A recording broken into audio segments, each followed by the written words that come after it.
Cleanup efforts continue this morning as some people will be making their way out the door, maybe for the first time since the snow fell. Yeah, and 12 News reporter Kate Walsh is joining us live in Providence. She spent the day out in the conditions yesterday. It's definitely quiet out there, but still cold and icy in spots, right, Kate?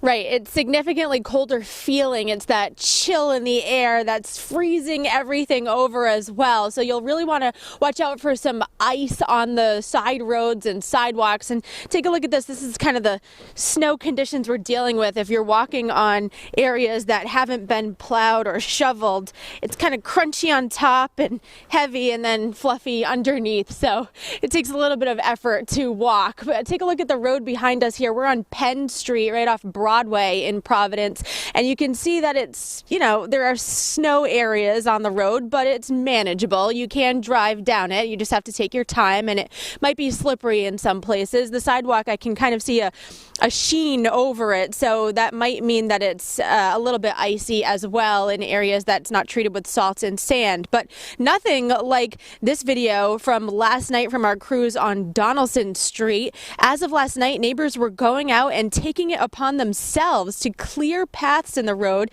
saying they hadn't seen a plow all day.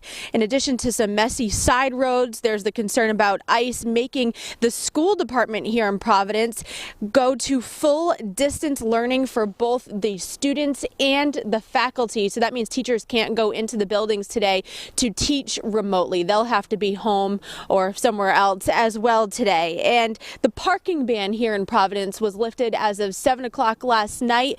But some communities like Barrington and Coventry have theirs in effect until noon today. North Smithfield is also going to distance learning, as are some schools in Cumberland. And then over in Massachusetts, North Attleboro is going to distance learning. But Taunton has a traditional school snows day for everyone today. So they don't even have distance learning. It's the traditional type that they might have to make up at the end of the school year. For now, we're live in Providence. I'm Kate Walsh, 12 News.